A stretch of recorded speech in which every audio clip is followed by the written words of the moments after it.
Irmãos, é uma vez mais uma alegria, um gozo no Senhor, podemos estar juntos.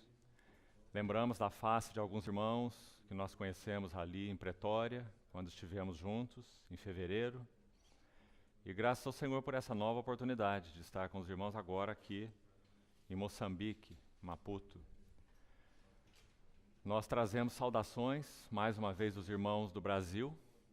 E como dissemos da outra vez, na outra oportunidade, os irmãos têm tido encargo e ligação espiritual com os irmãos, em termos de oração, em termos de acompanhar o que o Senhor tem feito aqui, especialmente na comunhão mais próxima que temos tido com Davi, com Eugênio e com Jetro, que até então estava ali no Quênia.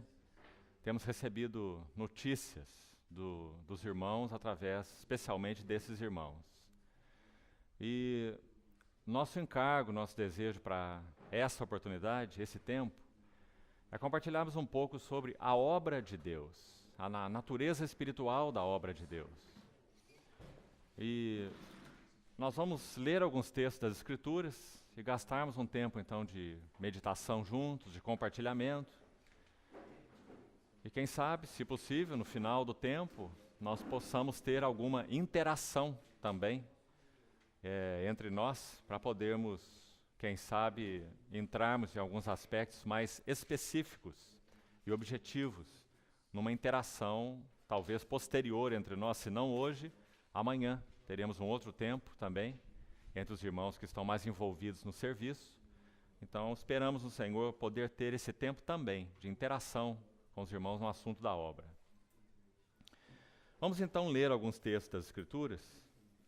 João, Evangelho de João, capítulo 6, versículo 29.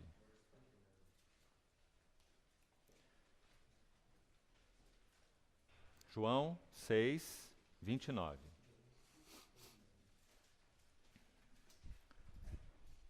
Respondeu-lhes Jesus: a obra de Deus é esta, que creiais naquele que por ele foi enviado. Vamos lembrar que nosso Senhor respondeu desta maneira a uma pergunta que foi feita a ele no plural. Vejam o verso 28.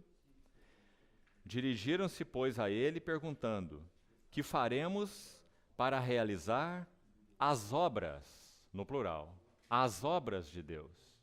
E o Senhor respondeu no singular, dizendo: a obra de Deus é esta, que creiais naquele que por ele foi enviado. Nós vamos voltar já a esse texto, mas vamos ler ainda um outro texto, na Epístola de Paulo aos Efésios. Efésios capítulo 4, versos 11 e 12. E ele mesmo concedeu uns para apóstolos, outros para profetas, outros para evangelistas e outros para pastores e mestres, com vistas ao aperfeiçoamento dos santos. E aqui vamos chamar a atenção para essa frase próxima: para o desempenho do seu serviço, para a edificação do corpo de Cristo.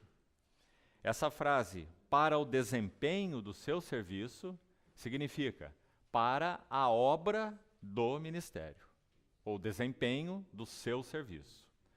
Então, até aqui nós vimos, em João capítulo 6, a obra de Deus, no sentido geral. A obra de Deus é esta, que creiais. Aqui em Efésios 4, nós estamos vendo a obra do ministério, ou o desempenho do seu serviço. E ainda vamos ler mais um versículo, na primeira epístola de Paulo aos Coríntios.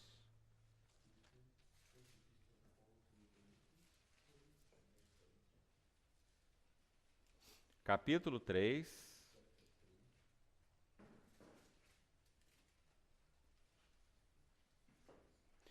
versículos 12 e 13. 1 aos Coríntios, capítulo 3. verso 12. Contudo, se o que alguém edifica sobre o fundamento é ouro, prata, pedras preciosas, madeira, feno, palha, manifesta se tornará a obra de cada um, pois o dia a demonstrará, porque está sendo revelada pelo fogo. E qual seja a obra de cada um, o próprio fogo o provará. Então, irmãos, está muito claro que se nós reunirmos os 3 textos, o que nós vemos neles? No primeiro, em João capítulo 6, a obra de Deus. Em Efésios capítulo 4, a obra do ministério. E em 1 Coríntios capítulo 3, a obra de cada um. Então vamos notar essas ênfases com bastante assertividade, são muito importantes. A obra de Deus, a obra do ministério, a obra de cada um.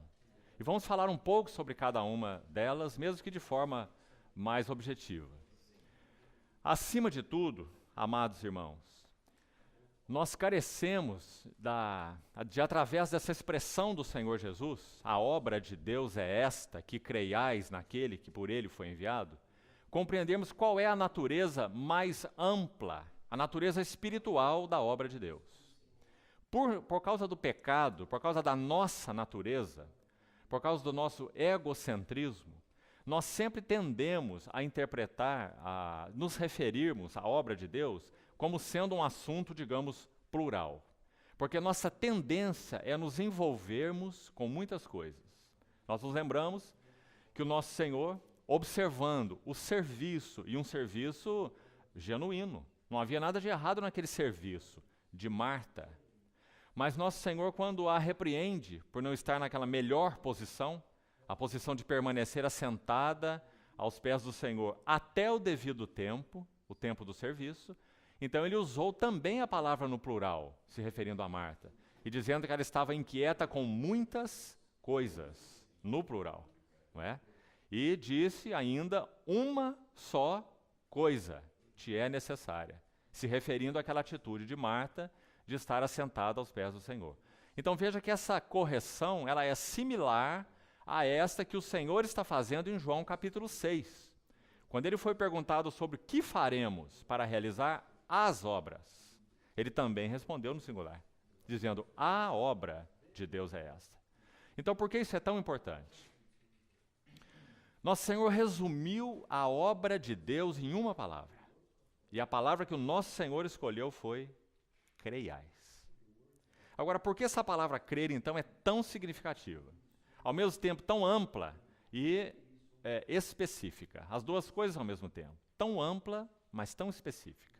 Que creiais. O que significa realizar as obras de Deus? Nós reconhecemos, pela graça do Senhor, que Ele tem colocado encargo no coração de todos nós. Cada um de nós aqui tem uma esfera de participação nessa obra maior de Deus.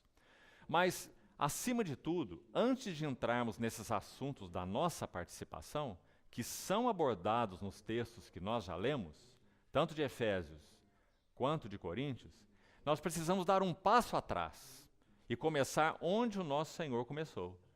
Então, nosso Senhor não começou na obra do ministério, nosso Senhor não começou na obra de cada um, nosso Senhor, na sua palavra, pelo Espírito, Ele começou na obra de Deus. João capítulo 6. Então, a obra de Deus é esta, a única obra, a obra singular, que creiais. Então, qual é o significado dessa palavra crer? Não sei se os irmãos sabem. Esse verbo crer, na língua original, ele significa mais de uma coisa. Ele significa lançar-se sobre os cuidados de outro. Lançar-se sob os cuidados de outro. Crer significa isso. Lançar-se por inteiro. Crer também tem o sentido de estar unido a, é um sentido de cimentar. Então, crer fala deste movimento, que creiais. Por isso, João usa tantas vezes essa palavra, porque o encargo principal do apóstolo João foi falar sobre esta relação. Em outras palavras, vida de união com Cristo. Isso João resume nessa palavra, crer. Para João, crer é viver uma vida de união com Cristo. Então ele se ocupa no seu evangelho, ele se ocupa nas suas 3 epístolas e também no Apocalipse, em realçar para nós o que é vida de união com Cristo, de maneira maravilhosa. No Apocalipse, por exemplo, a ênfase não está naqueles acontecimentos todos, não está no falso profeta, não está na besta, no anticristo, não está naquelas taças da ira. A ênfase no Apocalipse está no Cordeiro e na sua noiva, a união de Cristo com a sua igreja. Porque tudo que domina a mente de João é a vida de união. Por exemplo, é só ele que descreve o capítulo sobre a videira verdadeira. Nenhum outro dos evangelistas registra esse capítulo. Por quê? Porque a ênfase de João é vida de união. Nenhum dos outros evangelistas fala sobre o Consolador, da maneira como João registra. Há apenas pequenas referências ao Espírito Santo, no Evangelho de Lucas principalmente, mas nada sobre os discursos do cenáculo, onde o Senhor falou sobre o Consolador. Por quê? Vida de união. Ele estará convosco, esse Consolador, que em primeiro lugar era o Senhor mesmo, e também habitará em vós. Ele vos guiará a toda a verdade, por causa da vida de união.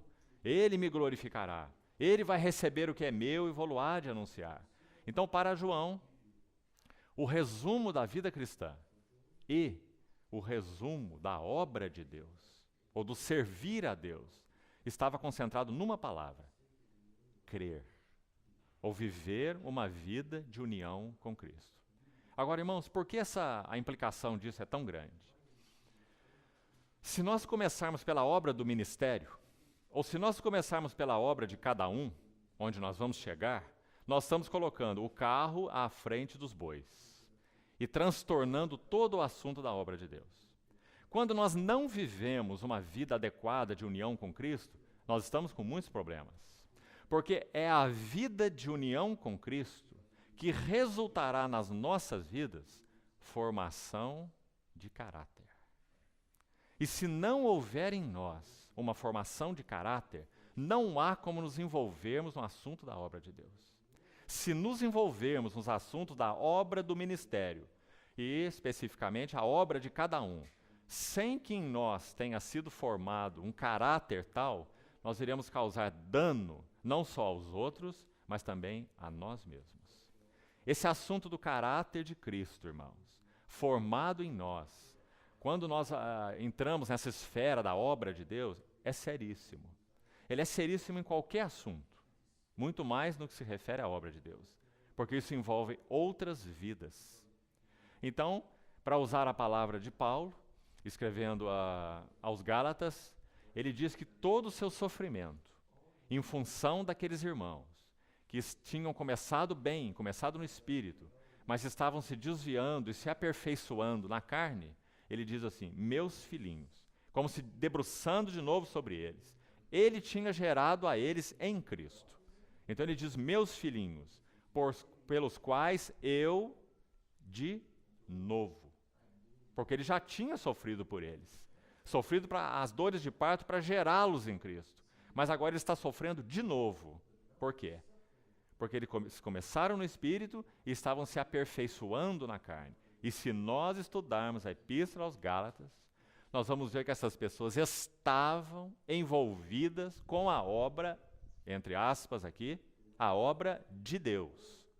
Eles estavam sofrendo influências de outras doutrinas, estavam sofrendo influências de outros mestres, não é assim? E eles não paralisaram a ação deles na obra de Deus. Eles estavam envolvidos na obra. Por isso Paulo diz: começaram no Espírito e estão se aperfeiçoando na carne, não é? E com que eles estavam envolvidos? É só você estudar a Epístola aos Gálatas. Ele diz: vocês estão guardando dias, e meses, e anos, não é? Receio que eu tenha corrido em vão. São as palavras fortes de Paulo para eles. Então, por isso ele pode dizer: eu sofro de novo as dores de parto. Isso é Gálatas 4:19, o verso que estamos citando. Agora, preste atenção no porquê ele sofria essas dores de parto. Ele conclui assim: até que. Até que. Ou seja, qual era a visão que Paulo tinha da obra de Deus? Os irmãos veem que é a mesma do Senhor Jesus? O Senhor Jesus falou que creiais, ou viver uma vida de união com Ele. Paulo disse assim: até que Cristo seja formado em vós, Sendo que na maioria das traduções, acontece assim na tradução de Ferreira de Almeida, Revista e Atualizada, há a falta de uma palavrinha que compõe o texto original. É a palavrinha plenamente. Então o versículo se torna mais belo, porque ele diz assim: meus filhinhos, por quem, de novo, sofro dores de parto, até que Cristo seja plenamente formado em vós. Então, o que é Cristo plenamente formado? O caráter de Cristo formado em nós. O Senhor Jesus nunca inverteu isso. Mateus capítulo 11, ele diz assim: vocês que estão sobrecarregados, vocês que estão surrados, é a palavra lá, batidos, aquela palavra, vinde a mim, tomai sobre vós o meu jugo, aprendei de mim. Essa é a obra de Deus. Aprendei de mim. De novo, nós estamos vendo o que aqui? Vida de união com Cristo, não é? Então, aprendei de mim, porque eu sou. Olha a palavra que ele usa, irmãos. Ele não disse assim: aprendei de mim, porque eu faço, e vocês também vão fazer. Uma das grandes inversões que nós fazemos no assunto da obra de Deus é colocar o fazer à frente do ser. Essa é uma inversão fatal, terrível. Então o Senhor falou: aprendei de mim, porque eu sou, não faço. Sou manso, sou humilde, de coração, e achareis descanso para as vossas almas. Em outras palavras, o que é isso? Nenhum de nós pode cooperar nos assuntos de Deus, a não ser que tomemos o jugo de Cristo e vivamos uma vida de união com Cristo, para que o que é de Cristo seja também formado em nós. Não é uma questão de aprender métodos, não é uma questão de aprender estratégias, não é uma questão de ler manuais, não é uma questão de aprender o como do pregar o Evangelho. Como pregar o Evangelho? Não há como pregar o Evangelho, não é? Nós pregamos o Evangelho através de Cristo formado em nós. Não há um método, não há um manual, não há uma maneira, não há palavras adequadas e palavras inadequadas, há um fluir de Cristo formado em nós, não é? Então isso é pregação do Evangelho. Então nós não podemos pregar o Evangelho se Cristo não está sendo plenamente formado em nós. Então, irmãos, é por aí que precisamos começar. Porque há um temor grande no nosso coração. Isso é verdade no Brasil. Os irmãos sabem, o Brasil é um país imenso. Nós temos contactado muitas assembleias no Brasil, de norte a sul do Brasil. E uma das grandes preocupações que temos tido é a inversão da ênfase. São irmãos muito preocupados em como fazer a obra de Deus. Como fazer a obra de Deus. Mas muito pouco preocupados em o que é a obra de Deus. Mais preocupados com a obra de Deus por nós, ou a obra de Deus através de nós, do que a obra de Deus em nós. Então essa inversão de ênfase é muito séria, né? Então os irmãos estão vendo que foi onde o nosso Senhor começou. Por isso o texto de João 6 é tão significativo. Aquela pergunta feita no plural, obras. Queremos aprender, como se eles dissessem assim: Senhor, queremos aprender. Qual é a cartilha? Qual é o método? Como vamos fazer para realizar as obras de Deus? E nosso Senhor é tão pontual, não é? A obra. Uma obra. Usando então outras palavras. Ele dizendo: vivam em união com aquele que pelo Pai foi enviado. Creiais. Não é? Então que coisa maravilhosa é essa, irmãos. Essa é uma palavra resumida do Senhor para dizer o que nós falamos. Ele já disse lá em Mateus 11. Tomai sobre vós o meu jugo. Irmãos, esse é um assunto tão sério. O jugo do Senhor tem que ser tomado voluntariamente. E tem que ser tomado individualmente. Nós não somos funcionários de nenhuma obra. Nós tomamos o jugo de Cristo, o nosso mestre. E então nós podemos ser úteis na obra de Deus, não é? Porque Ele é o nosso discipulador, Ele é o nosso mestre. Então Ele diz: tomai meu jugo. E na medida que nós colocamos nesse jugo, o nosso pescoço ali, a nossa cabeça ali, então aquilo que é do nosso mestre será formado, transmitido a nós pelo seu Espírito e incrustado e tecido nessa urdidura e trama do nosso tecido moral, do nosso homem interior. Irmãos, não há obra mais maravilhosa e santa do que essa. É a própria pessoa do Senhor Jesus sendo tecido dentro de nós. é sua humildade, é sua mansidão, é sua longanimidade, é a sua verdade, é a sua firmeza, ao mesmo tempo a sua gentileza, não é? Esse é o nosso amado Senhor. Então, como nós poderíamos ser obreiros do Senhor, se o caráter do Senhor não está progressivamente sendo formado em nós? Impossível. Então, por isso, nosso Senhor Jesus resumiu: a obra é esta, que creiais, que vivais em vida de união com Ele. Agora, partindo desse princípio, vamos dar mais um passo. É o passo de Efésios 4. A palavra de Deus também fala sobre obra do ministério. Então, o significado mais amplo da obra de Deus está lá em João 6. O creiais e tudo que ele implica. Discipulado, formação de Cristo, uma vida de união com Cristo, tudo isso está lá em João 6. Agora, em Efésios 4 é mais específico. Paulo fala de algumas esferas de serviço específicas, que ele chama de apóstolos, profetas, evangelistas, pastores e mestres. E ele vai dizer que essas esferas de serviço são dons, são dádivas do Cristo ressuscitado para a sua igreja. Porque diz que foi ele que subiu ao céu e concedeu dons aos homens. Não é assim? Efésios capítulo 4. Então ele especifica alguns desses dons, que na verdade são homens dons. Não é? Não são exatamente dons espirituais, são homens dons. Por quê?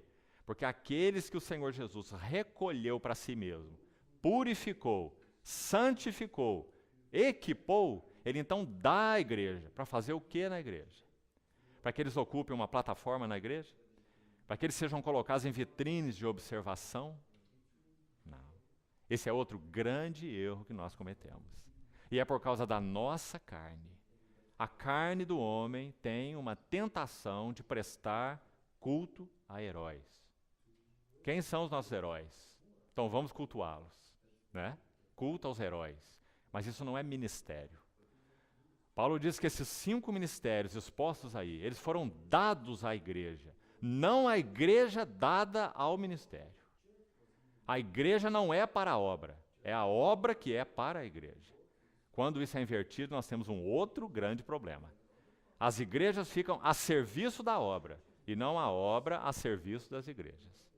Vocês se lembram que quando Paulo, num texto importante, 1 Coríntios, capítulo 3, ele diz que tudo é vosso, se referindo à igreja dos Coríntios. Ele diz assim: seja Apolo, que era um ministro, não é? Que era um profeta, seja Cefas, que era um apóstolo, seja Paulo, que era um mestre, um apóstolo, um evangelista. E além deles, ele inclui muito mais coisas. Ele diz: seja a vida, seja a morte, seja as coisas do presente, seja as coisas do futuro, tudo é vosso. E vós de Cristo e Cristo de Deus. Não é? Ou seja, toda a obra do ministério, ela visa a igreja e não o contrário. A igreja não está a serviço da obra. É a obra que deve estar a serviço da igreja. Né? Então, quando ele menciona em Efésios 4 a obra do ministério, esse é o sentido. Quando ele concedeu aqueles 5 serviços específicos, dado pelo Senhor Jesus ressuscitado, vamos gastar um pouquinho mais de tempo nisso aqui. Você já percebeu que essa citação de Efésios 4, versos 8 em diante, elas vêm, especificamente o verso 8 ou 9, diz, aquele que subiu é o mesmo que desceu, para encher todas as coisas. Ele mesmo concedeu uns para apóstolos, para profetas, e etc, etc. Esse texto vem do Salmo 68, versículo 18. Vamos conferir esse versículo, para os irmãos verem uma relação muito interessante, especial, que é feita aqui. Veja o Salmo 68, 18. A referência do Salmo 68, 18 é a seguinte: subiste às alturas, levaste cativo o cativeiro. Agora, coloque atenção nessa frase. Recebeste homens por dádivas, até mesmo rebeldes, para que o Senhor Deus habite no meio deles. Recebeste homens por dádiva. Então aqui fala de uma posição de receber. esse que subiu às alturas, esse que levou o cativo ao cativeiro, aqui no texto do Salmo, ele recebe algo, certo? Recebestes. Mas olha a maneira como Paulo usou esse texto em Efésios 4. Vamos lá. Ele diz assim no verso 8. Por isso diz, quando ele subiu às alturas, e aqui está a citação do Salmo 68. Se você consultar aí a referência, você vai ver que está aí a citação do Salmo 68, o mesmo verso. Quando ele subiu às alturas, levou o cativo o cativeiro, agora note aqui, e concedeu dons aos homens. Irmãos, será que está acontecendo nesse texto? Será que o Espírito Santo está se contradizendo? Porque lá ele diz recebeu, aqui ele está dizendo concedeu. Não é? Será que há um erro na palavra de Deus? Será que o Espírito Santo está sendo incoerente? É claro que não. O processo está sendo agora descrito de uma maneira completa. O que primeiro aconteceu foi que o nosso Senhor Jesus, como diz também em Efésios 4, ele desceu até as regiões inferiores da terra, até o Hades, não é? E ele então arrombou aquele cativeiro, que tinha as suas chaves nas mãos do diabo. Porque Apocalipse diz, o Senhor Jesus disse, eu tenho nas mãos as chaves da morte e do inferno, não é? Ele toma essas chaves nas suas mãos quando ele vence a morte. E vence aquele que tem o poder da morte, como diz Hebreus, o diabo. Então ele arromba esse cativeiro, ele toma essas chaves no sentido figurado, não é? A autoridade sobre a morte. Ele ressuscita, ele leva consigo o cativeiro. Isso é Salmo 68. Mas agora Efésios 4 fala mais. Fala que ele concede dons aos homens. Então esse complemento é maravilhoso. Ou seja, aqueles que o Senhor redimiu, aqueles que o Senhor libertou, aqueles que o Senhor purificou, aqueles que o Senhor santificou e aqueles que o Senhor equipou, então ele concede à igreja como dons. Para que eles façam o quê? Para que eles possam, através do Senhor ressurreto, equipar outros. Então aí nós temos o versículo seguinte, para o equipamento, ou em outras versões, para o aperfeiçoamento. Ou equipamento é a palavra mais exata aí. Para o equipamento de quem? Do ministério? Específico de alguém? Não, dos santos. Para o equipamento dos santos. Aí continua, para o desempenho do seu serviço, ou, traduzindo de outra maneira, a obra do ministério. Então, todos os santos têm participação na obra do ministério. Não é? Todos os santos participam da obra do ministério. E onde entram os apóstolos, profetas, evangelistas, pastores e mestres? São dádivas do Cristo ressuscitado pelo Espírito para a igreja, para que então, através da revelação do Senhor Jesus, tudo que ele é, sua pessoa, sua obra, pelo Espírito, eles possam cooperar para o aperfeiçoamento de outros santos, para que todos os santos se envolvam na obra do ministério. Então, isso é muito importante ficar claro. A obra do ministério é um chamado para todos os santos, e não para alguém especificamente. Agora, é claro, como vimos, dentro dessa obra do ministério, nós temos ministérios específicos, que vão funcionar não sobre os santos, mas vão funcionar sob os santos. Porque a posição desses 5 ministérios é de suporte, de ombros, para que eles possam dar suporte aos santos, para que os santos se desenvolvam, para que os santos amadureçam, para que os santos conheçam o Senhor de modo mais pleno, mais profundo, revelação, sabedoria, entendimento espiritual, não é? É o que deve compor, em primeiro lugar, esses 5 ministérios, né? Apóstolos, profetas, evangelistas, pastores e mestres. Sabedoria espiritual, revelação, entendimento espiritual, uma palavra profética capaz de exortar, de chamar para Deus, né? Então, através do exercício desses ministérios, os santos são equipados para a obra do ministério. Então, é importante esse quadro ficar claro para nós.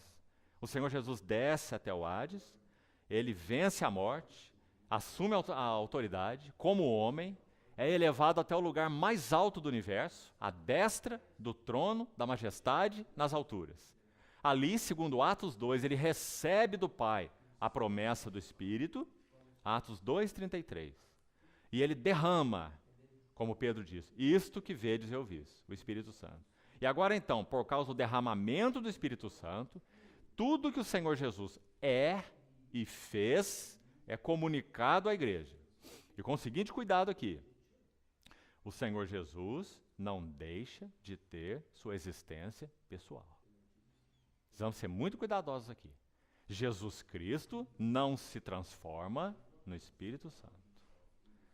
A palavra de Deus é muito clara que o Senhor Jesus está presente, assentado à destra do trono da majestade nos céus.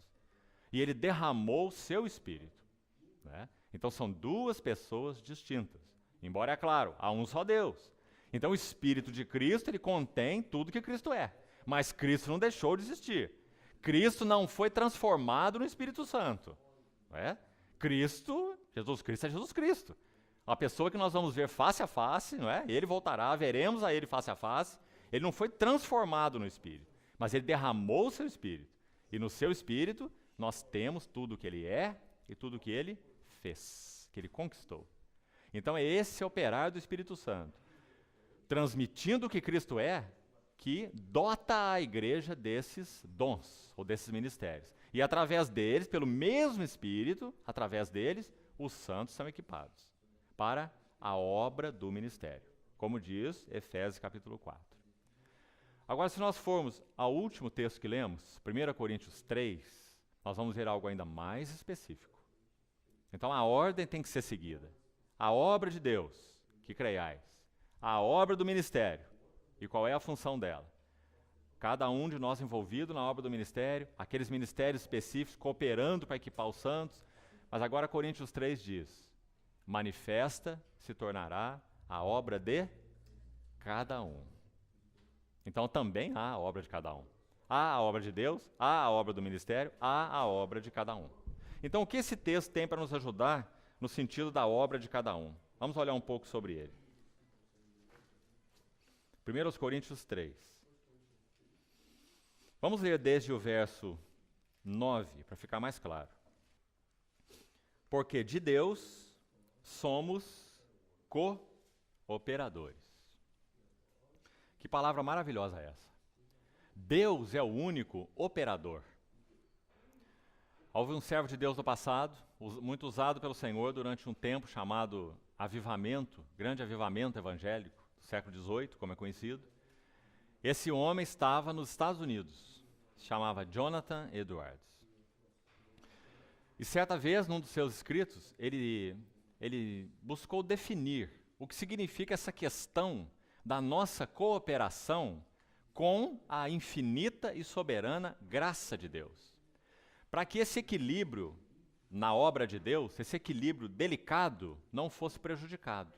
O equilíbrio entre a soberana graça, Deus não precisa de nada. Deus não precisa de ninguém. Deus é autossuficiente. Ele não tem que levantar cooperadores, ele pode fazer tudo absolutamente sozinho, não é? Mas, por outro lado, ele quis levantar cooperadores. Ele quis nos salvar. Ele não nos salvou porque nós somos pecadores, ele nos salvou porque ele quis nos salvar, movido por si mesmo, não é? Antes de ser movido pela nossa miséria, ele foi movido por si mesmo, não é? Pela compulsão do seu amor. Então, assim, a cooperação entre a graça soberana e a responsabilidade. Quando Paulo diz de Deus nós somos cooperadores, o que significa isso? Vou citar para os irmãos, textualmente, essa definição maravilhosa que esse irmão deixou para nós. Um legado. Jonathan Edwards, ele definiu a graça soberana e eficaz da seguinte maneira. Escute com bastante cuidado. É uma frase complicada.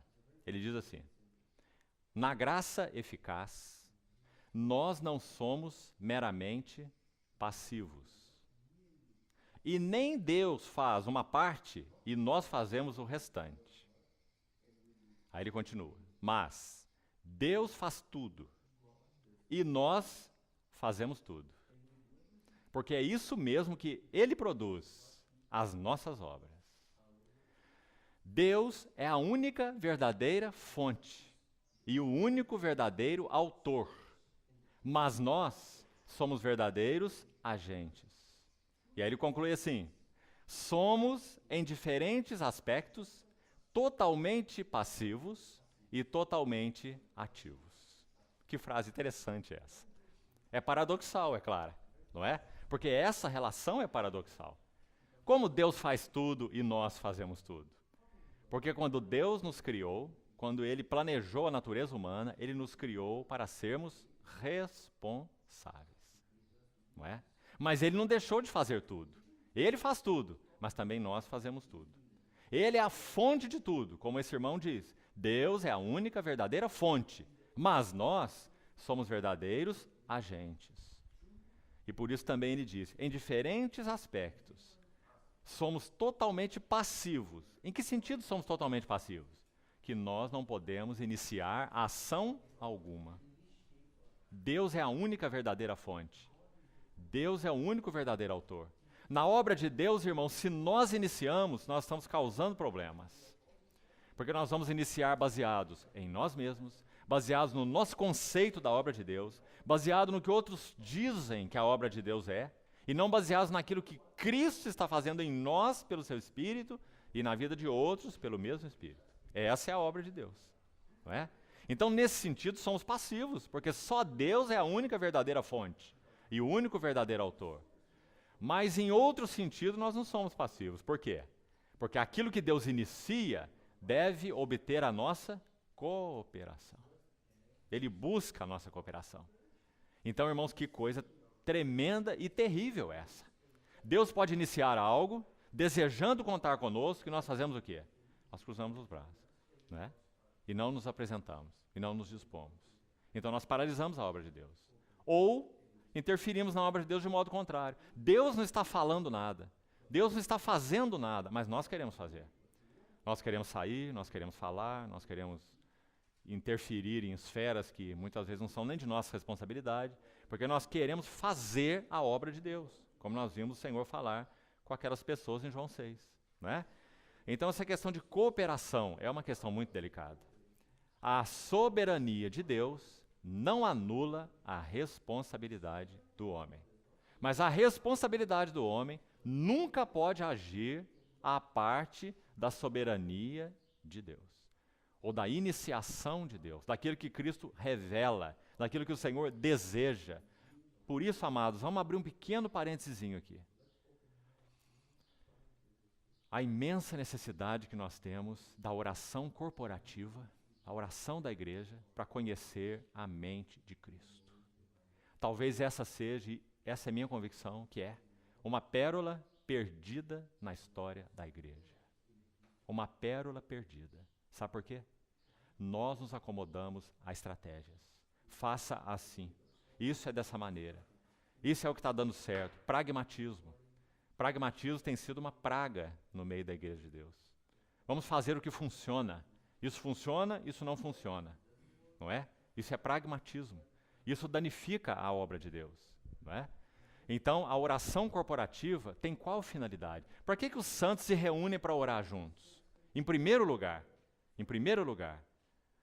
só uma explicação. Conhecer a mente de Cristo.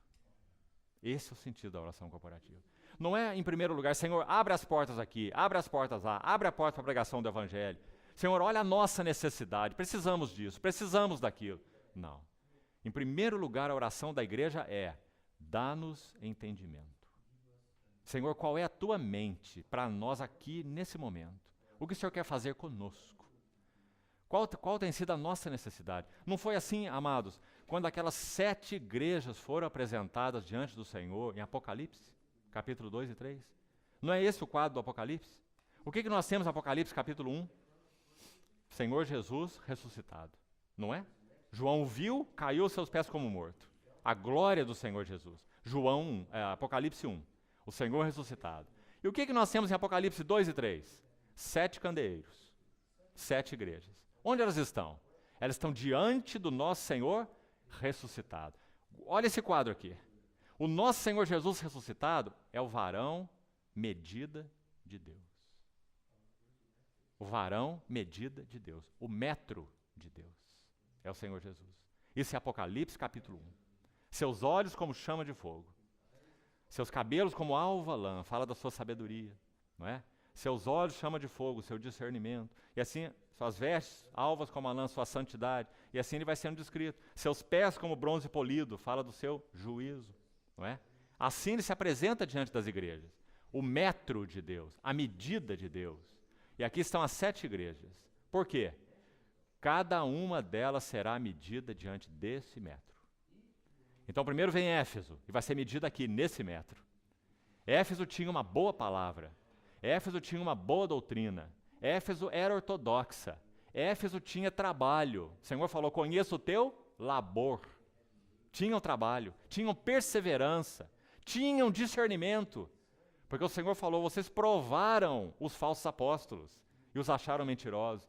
Então, a Éfeso está aqui diante do varão medida de Deus. Então, o que ele vai falar para elas? Tenho, porém, contra ti. Abandonaste o teu primeiro amor. Então, irmãos, o quadro daqueles 3 primeiros capítulos é tremendo. Precisa ser visto, assimilado por cada assembleia local. É isso que o Senhor quer fazer aqui, em Maputo, em Matola, em Nampula, em todas as suas assembleias, em todos os lugares. Ele quer chamar cada assembleia, independente de qualquer outra. Ele quer chamar cada assembleia aos seus pés, para que ele possa medir essas assembleias, de acordo com o seu caráter. E dizer assim, tenho isto, ou tenho aquilo outro, para que nós façamos o quê? 5 vezes naquelas epístolas, as igrejas. Arrepende-te, arrepende-te, arrepende-te. Porque, irmão, sem isso não há obra de Deus. Nós vamos fazer uma confusão e não a obra de Deus. A primeira necessidade das assembleias do Senhor é se apresentarem diante do varão medida de Deus. E dizer, Senhor, meça-nos. Qual é a tua perspectiva sobre nós? Não é o que nós achamos de nós, e nem o que os outros acham de nós. É a perspectiva do Cristo ressuscitado sobre nós. Para que então nós possamos nos dobrar diante dele em arrependimento. E ele possa restaurar o seu testemunho nas nossas assembleias, que são as suas assembleias. Né? Então, meu irmão, quão importante é isso? Quão necessário é isso? Não há federação de igrejas, não há agremiação de igrejas, não há isso em lugar nenhum da palavra. Nosso Senhor se apresenta a cada assembleia, separadamente, porque a assembleia em Nampula não é a assembleia em Matola, e as necessidades são diferentes. Então o Senhor quer se apresentar a cada uma delas, para que cada uma delas possa ser medida diante do Senhor. Medida no seu labor, medida na sua fé, medida no seu amor em primeiro lugar, já que Éfeso ali é o padrão, é o que vem primeiro, amor em primeiro lugar, não é? Então o Senhor possa fazer toda aquela medição e restaurar suas assembleias. Que quadro lindo nós temos aquele, irmãos, dentro desse assunto aqui de Coríntios 3:9, de Deus somos cooperadores. Como que as assembleias do Senhor podem ser cooperadoras? Como? Não há maneira a não ser que elas sejam medidas pelo Senhor. E sejam medidas separadamente. Porque cada uma é uma. E vai ser medida individualmente. Então, para que o Senhor amplie a nossa cooperação, nós precisamos conhecer de modo mais profundo o segredo da oração corporativa. Nos apresentarmos diante do Senhor. Não é orar por projetos, não é orar por planos, nem mesmo para evangelismo, podemos dizer. Não em primeiro lugar, não é? Mas em primeiro lugar, Senhor, mede-nos. Mede-nos. Passa o nosso caráter pela tua medida. Passa a minha vida conjugal pela tua medida. Ah, irmãos, quão terríveis nós somos. Às vezes nós queremos servir a Deus em esfera tão ampla, né? A carne também deseja servir a Deus. E nós queremos servir o Senhor em esferas tão amplas. E estamos deixando de honrá-lo numa esfera pequenina, mas aos seus olhos a mais santa, a nossa família. E nós estamos querendo fazer uma obra maior de Deus e desonrando o Senhor na nossa vida conjugal. Com a nossa esposa, com os nossos filhos. Então, que obra de Deus é essa? Será que o Senhor está buscando funcionários para cadastrá-los na sua empresa? É essa a obra de Deus? Não é? Então, irmãos, que necessidade nós temos de retomar o significado da obra de Deus, né? Ele quer nos medir. Agora, não vamos esquecer, irmãos, a mão que nos mede, a mão que segura esse metro, é a mesma mão que foi cravada por nós na cruz do Calvário, graças ao Senhor. É uma mão que mede com misericórdia, é uma mão que mede com amor, mas é uma mão que mede com verdade. Ele não vai deixar de falar a verdade conosco, não é? Ele vai voltar nossos olhos por ele mesmo. Não é uma introspecção, não é um processo psicológico, onde eu mesmo vou tentar me avaliar. Então eu vou fazer assim, ó, eu estou bem aqui, não estou bem ali, eu me avaliando. Introspecção. O irmão Watchman dizia que a introspecção é a pior doença espiritual. Nós não conseguimos nada quando nós tentamos nos avaliar. Como que nós devemos ser avaliados? De novo, pelo varão medida de Deus. Né? Salmo 36 diz assim, na tua luz nós vemos a luz. Salmo 36, 9. Que maravilhoso, não é? Então isso deve ser verdade para o indivíduo, para as famílias e para as assembleias. Então, irmãos, vamos buscar do Senhor ajuda nesse sentido, a oração corporativa. Quantas assembleias estão representadas aqui, não é? Peço aos irmãos que levem isso diante do Senhor. E ore ao Senhor, ensina-nos, Senhor, ensina-nos isso. Queremos nos apresentar como assembleia, com essa finalidade. Senhor, passa sobre nós teu metro, passa na minha vida, na vida da minha esposa, dos meus filhos, nos nossos relacionamentos, não é? Em tudo que estamos falando, fazendo, porque se o Senhor não nos apurar, então nós não podemos ser cooperadores, nem como indivíduos, nem como famílias, nem como assembleia. Vamos lembrar de uma coisa, na visão do Senhor Jesus ressuscitado, os seus cabelos como alva lã estão aqui em cima, fala da sua sabedoria, mas o que toca a terra? Os seus pés tocam a terra, o seu testemunho. E como são os seus pés? Como um bronze polido, como que refinado em uma fornalha. O que fala isso? O juízo do Senhor. Lembra que lá no átrio, no tabernáculo, aquelas bases que seguravam a cortina de linho fino eram bases de bronze. Bronze fala de juízo, bronze fala de delimitação, bronze fala daquilo que deve estar do lado de cá como pertencendo a Deus e aquilo que deve estar do lado de lá como não pertencendo a Deus. Então precisa haver uma separação. É isso que fala bronze polido. E lembre, é isso o que em primeiro lugar toca a terra, os pés do nosso Senhor, bronze polido. É aí que temos que começar, não é? Então as assembleias são passadas pelo fogo. E o Senhor usa expressões específicas. Quando ele se apresenta para Éfeso, ele se apresenta de uma maneira. Quando ele se apresenta para Tiatira, ele se apresenta de outra maneira. Os irmãos já perceberam isso? Porque Éfeso não é Tiatira. Elas são muito diferentes. Quando ele se apresenta para Filadélfia, de ainda outra maneira. Para Pérgamo, ele diz assim, eu tenho uma espada afiada que sai da minha boca. Mas ele não diz isso para nenhuma outra. Por que ele diz para Pérgamo? Porque Pérgamo era uma igreja mundanizada. Pérgamo significa casamento. E o Senhor se apresentou como aquele que tem uma espada. Para fazer o que naquela igreja? Separar o que era mundo e o que era santo. Né? Então assim o Senhor quer nos mostrar. Como será que o Senhor tem se mostrado para a Assembleia em Maputo? Como será que o Senhor tem se mostrado para a Assembleia em Nampula? Para a Assembleia em Goiânia, para a Assembleia em Santiago? Como o Senhor tem se apresentado? Nós precisamos saber. Não é? Então, irmãos, que preciosa é essa cooperação com o Senhor. Mas quanta responsabilidade Ele exige de nós. Né? Então Paulo vai dizer, de Deus nós somos cooperadores. Lavoura de Deus e edifício de Deus sois vós. E agora eu vou concluir aqui. Nos detalhes do texto, nos versículos seguintes, se os irmãos repararem aí, não vamos entrar neles um por um. Outros irmãos também vão liberar seu encargo, então eu quero já ir concluindo. Mas se os irmãos observarem os versos 12, o verso 12 especificamente, diz assim, se o que alguém edifica sobre o fundamento é, e agora vem 3 elementos aqui.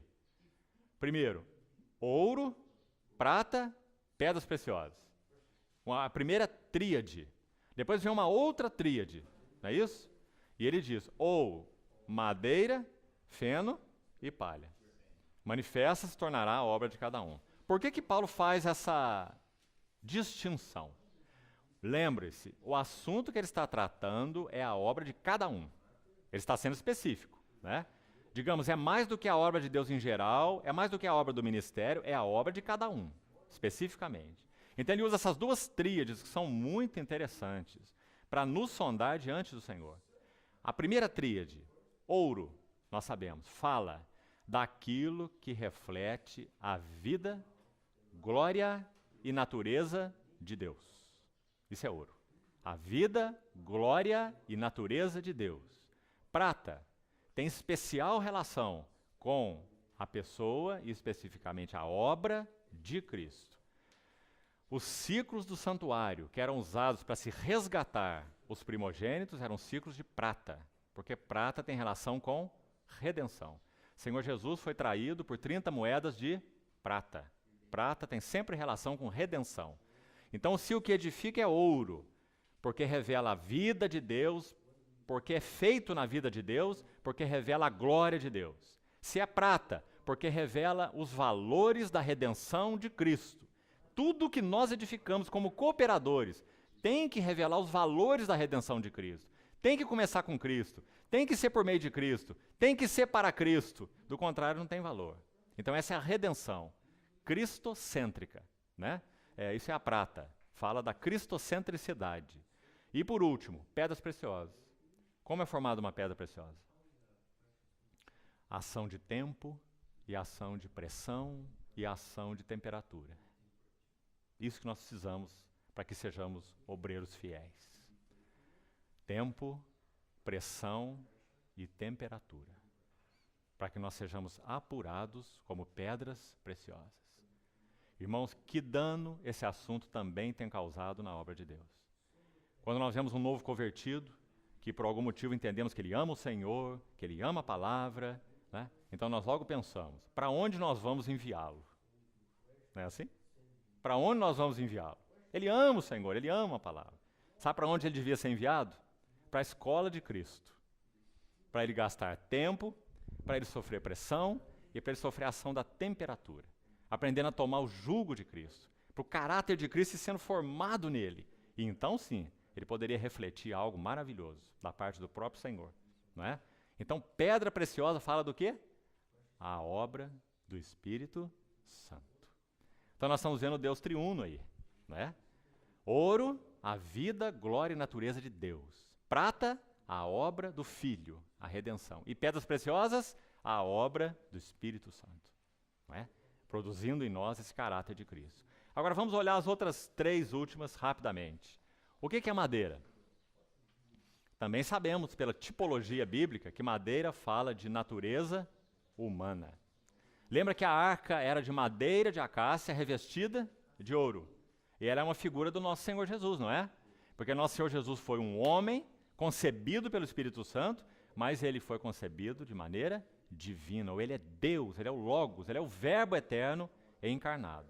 Então madeira revestida de ouro. Então madeira fala de natureza humana, ou aquilo que é do homem. Né? Nós não podemos edificar com aquilo que é do homem. Por quê? Paulo diz no texto, porque isso será queimado, é madeira. O que é edificar com o que é do homem?